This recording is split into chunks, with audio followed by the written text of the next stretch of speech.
First time kong kakain ng mata. Ay! Masarap. Mata pa nga, please. Kwak-kwak diba, ikaw ang bida. Sa tuwa't saya, walang kapara.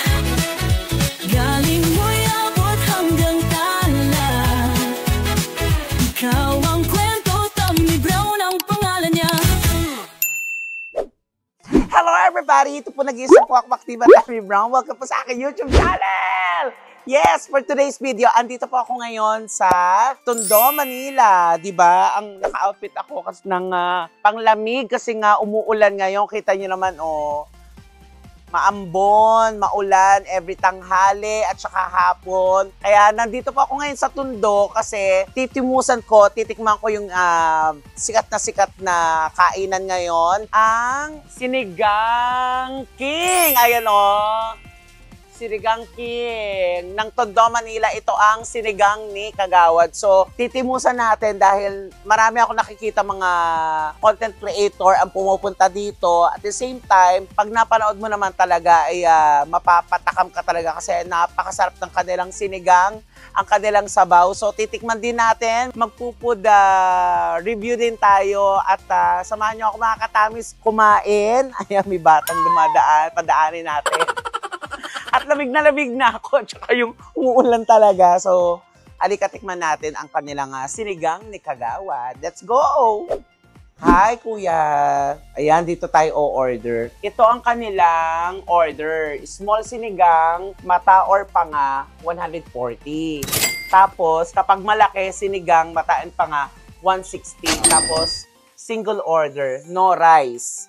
So, nakalagay na dyan yung kanilang mga Plus, meron pa silang mga may mga short order, ayan magkakarinderya siya talaga. At may mga naka-display na ulam. Pero ngayon kasi, late lunch na po ito. Kasi anong oras na, 2:00 na. Kaya siguro maaga na ubos yung ulam, no? Pero balita ko, 11 pa lang dito, 10:00 pa lang, mahaba ang pila. Nakikita naman natin sa mga ibang vloggers na marami talagang kumakain dito sa sinigang ni Kagawad. Kayo po ba si Kagawad?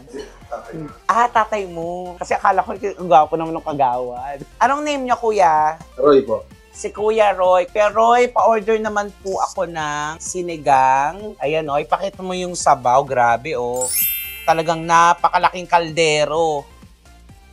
Sinigang.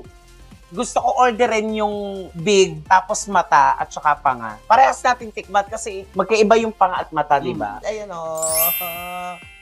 Hey. Grabe. Ay, yan yung Kuya? Ito yung mata. May mata. Mata po ng sinigang, hindi po mata ng bagyo. Ito yung panga. Ito yung panga. Iba naman yung kaldero nung... Okay, wala isi. Panga. Okay. Grabe, ang laki. Grabe naman ang grabe yung serving nila. Siyempre, palong-palo ang gulay. Yes! Hindi tayo tinitipid ni Kuya Roy. Ay! Totoo ba yan, Kuya Roy? Kasi sabi na pag vlogger, madami daw. Hindi talaga. Pare-parehas talaga, Kuya Roy. Ilang years sa putong Father ko nagsimula na ito Mga hindi pa ako pinapanganak, nagtitinda siya. Na-invento ni Papa itong sinigang na unang baboy. Year 2000. Anong pangalan ni Kagawad ba? William. Si Kagawad William. Ayan. I'm sure kilala to ng mga taga-Tondo o yung mga talagang parokyanan pumupunta na talaga dito kay Kagawad. Tapos syempre nag-trending at ang daming vlogger na pumupunta. Kaliwat kanan talaga. Ang gwapo ni... May asawa ka na ba, Kuya Roy? Ay, Ay, pala. Sorry. Ito pala asawa. Ito si ate. Siya pala yung kahera. Sabi ko pa naman, ang gwapo ni nandito pala yung sorry po.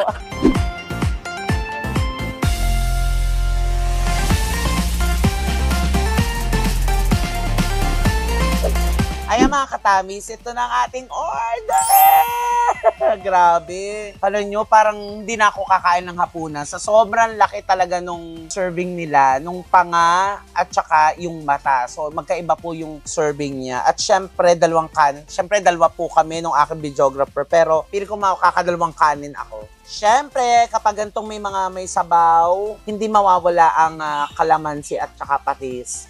Yung talaga actually magpapasarap dyan. Yung may pakonting asim at alat, diba? Tapos, lalagyan mo ng napakaanghang na sili. Kung isa lang sili lang ako, hindi ako ganun ka-anghang Gusto ko lang may konting sipa.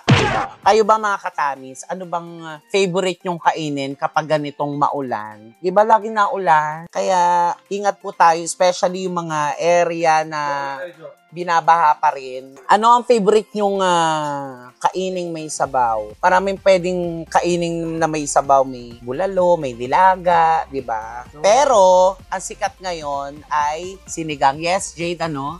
Tinola. Wow. Tsaka tinola, o nga naman. Halika, ito, oh Diyos ko. At sana, maubos ko to. Una, kapag di ba pag sinigang, syempre ano pa bang unang kinakain pag sinigang? Hihigupin mo yung sabaw. Ay, oh. Ay, sarap. Sarap, ang init. So, ngayon, lalagyan na natin ng sabaw tong kanin. Tapos, isa-side natin muna itong mga gulay. Nahanap ko lang yung mata eh. Tsaka malambot ang karne. Sasawsaw natin dito sa patis.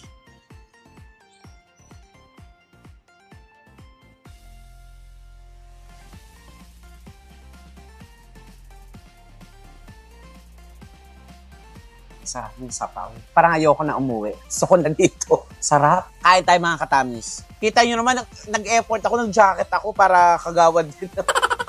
Uy, ang sarap. Gulay. Ito yata yung mata. Ay, ito nga, oh. Ito yung mata, oh. Ay, grabe. Ayan yung mata. Natin. First time ko kakain ng mata. Parang taba lang lasa niya. Ay, totoo ba? Parang Parang kumain ka ng taba. Di ba pag kumakain ka ng taba, medyo kinikilig ka. Kasi masebo. Try mo. Ay!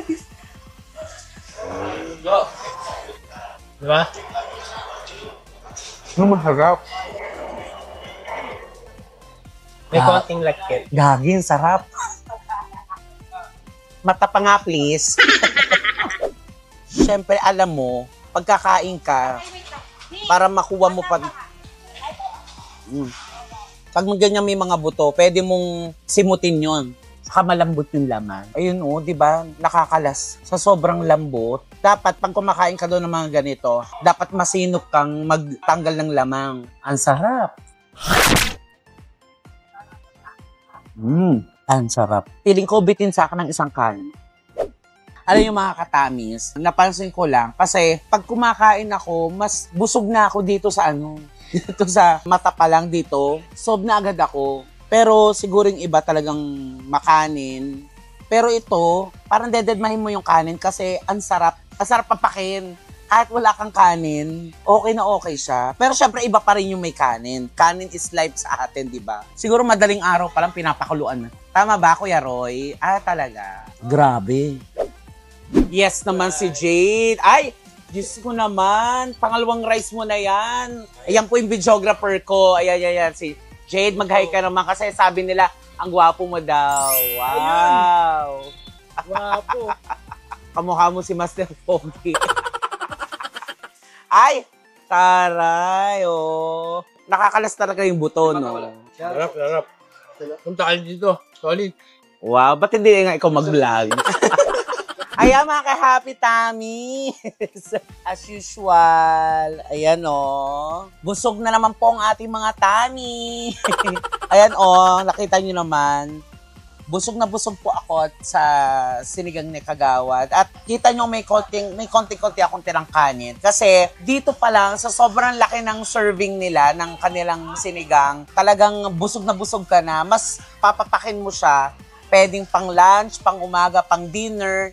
At kahit sa mga nagiinom, perfect na perfect ang sabaw. Ngayong tag-ulan, kaya pumunta kayo dito. Ngayon, puntahan natin si Kuya Roy. Kasi si Kuya Roy, ang anak ni Kagawad, siya yung nagmamanage. Hi, Kuya Roy. Census lang po. Ilan po kayo sa pamilya? Hindi. Gusto ko kayo i-congrats kasi ang sarap ng sinigang nyo. Anong oras na nag-open? 8 a.m. hanggang 10 p.m. gabi. Alas 8 po ng umaga hanggang alas 10 ng gabi. Ibig sabihin, talagang blockbuster. Ilang kilo pala? Kasi kung ganun ka... Mostly, everyday, 200. Grabe. Mababa. Grabe. Pero 200 kilos everyday. Sobrang ang dami-dami nun. At saka, ang dami yung napapasaya sa pag... I mean, di ba, yung mga rider, yung mga pagod sa trabaho.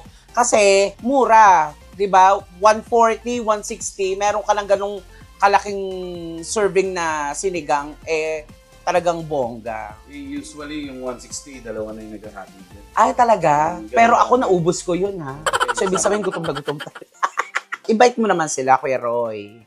Iniimbitahan ko po kayo na pumunta dito sa Sinigang ni Kagawad, located sa 1108 Mahaligi Street, Tondo, malapit sa Tutuban Mall. Yes! Pwede nyo rin i-waste Sinigang ni Kagawad, Mahaligi. Yes, wasteable po siya. Nakalagay Sinigang ni Kagawad. Perfect yan din sa tag-ulan. At saka, wala. Para minsan naman kiligin kayo. Kasi sinigang! Tapos si wifey, nandyan siya. Ate, ayan. Ate, pakita ka naman. Ang kanyang wifey. Oh! Di ba? Grabe yung kilay. Yes, ayan. Punta po kayo dito. At syempre, don't forget na mag-subscribe po kayo sa YouTube channel. Na Bombex Squad, nasa baba po yan. Unahin na ang aking channel para update kayo sa mga ganap namin. At syempre, ito pa pala, last na lang, Kuya Roy. Punta tayo dito kasi nakita ko yung mga sticker ng lahat ng mga pumupunta dito, ang bongga. Syempre, number 1 itong si Tikim TV, lahat ng mga sikat na kainan, hindi pa pwedeng hindi yan pumuntahan. Syempre, nagpunta siya dito. Ang dami, oh. Diba? Pakita natin. Oh, may Batang Pierre. Oh, diba? Iba-iba, kababata, ang dami. Merong food trip ni Kuya Syempre, ang daming sikat na napumunta ng mga vloggers. So, syempre, hindi ako papayag nang wala tayo. Meron din tayong sticker. Mga katami, sinong gusto ng sticker? Sige, pasok kayo. Nagugutom ba kayo? Anong gusto nyo? Sige, ako magbabayad. ng soft drinks ko, ng kinain ko. Kahit yung mga estudyante, kumakain talaga dito. So, ayan, lalagyan natin yung sticker natin dito sa nakalagay na order, para titingin sila dito. Ayan! Di ba? Alam nyo na. Alam nyo na. Tommy Brown. Para sa akin, ang sinigang nila, 99 out of 10. Kurang gulo. For me, 10 siya. Perfect siya, ang sarap. Gusto ko yung asim, perfect, pasok na pasok. Magkano? 350 lang yung kinain namin. 350 lang. Ang dami nung nakain namin ni Jade, pero 350 lang. May kasama ng soft. Ay, sa akin man soft drinks yan. Ayan. Kapag bayad na tayo. Ayan. Thank you mga katamis, Kuya Roy. Thank you salamat. Thank you. Kakain ba kayo dito? Take out. Sana kung kinain nila dito, ako na magbabayad. Yung kaso. Tinake out nila, so kayo magbayad. Diba? Pare, tol. Yeah. Mga repapis natin. Kita nyo, ang dami kumakain kahit hapon pa lang. Bye, everybody! Ito na ang libre mo, sticker. Uy, mahal yan. 15 ang isa yan. Pagawa. Thank you. Bye-bye.